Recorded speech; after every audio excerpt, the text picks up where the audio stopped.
woke up with people talking about, and it's about your former prime minister. Yeah. Who, I'm not calling him Daddy-O, we're going to call him... We can't call him the Honorable Daddy-O.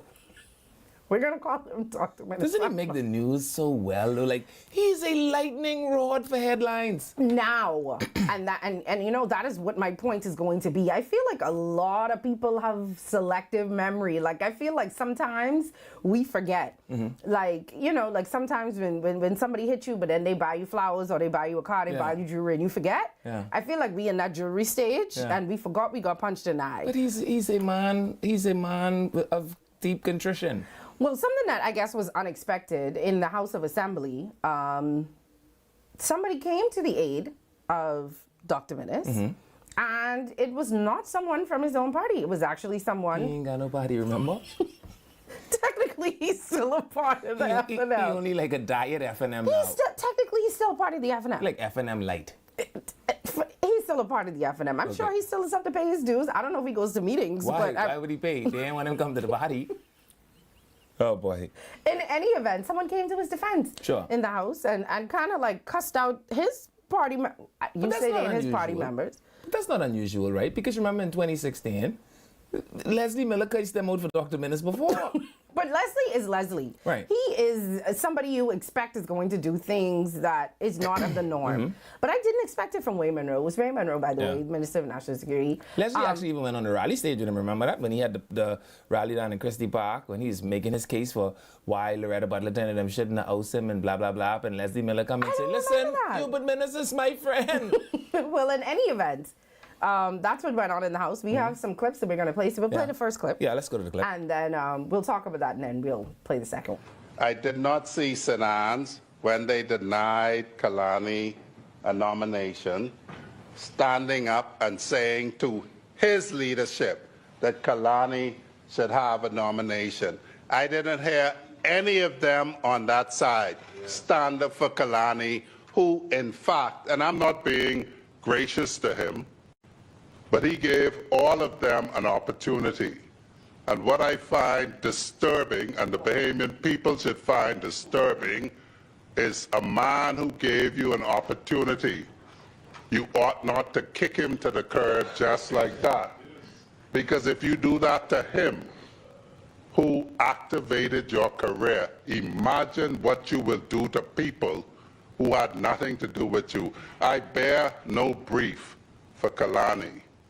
But over the last couple of months, what I have found very disturbing is that people who have Kalani has empowered, who Kalani has given life to, have determined that they're going to put him on the scrap heap, and they run on with it.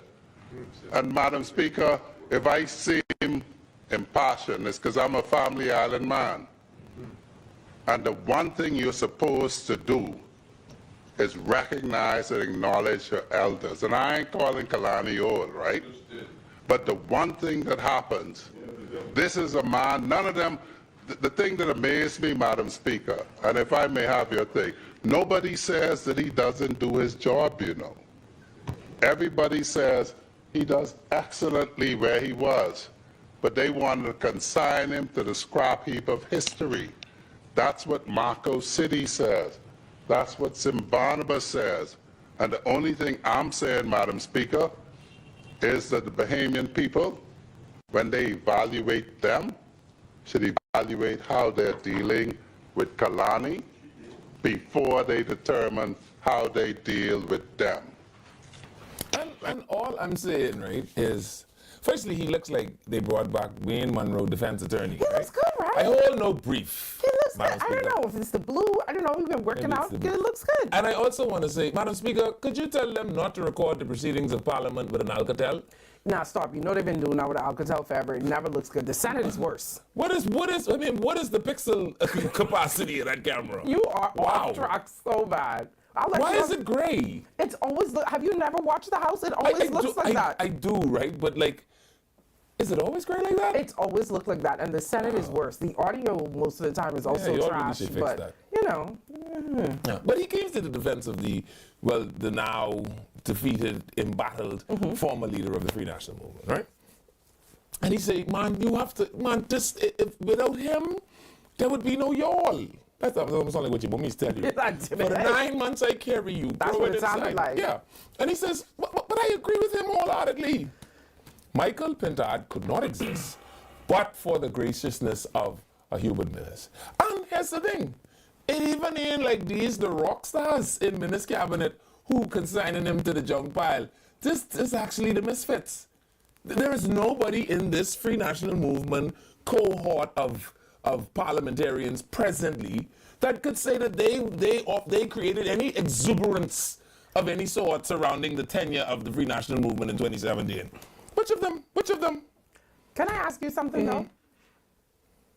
Just being the devil's advocate here, Sure. you know, because we can't always agree. It'll be a boring show if we agree, Sure. right?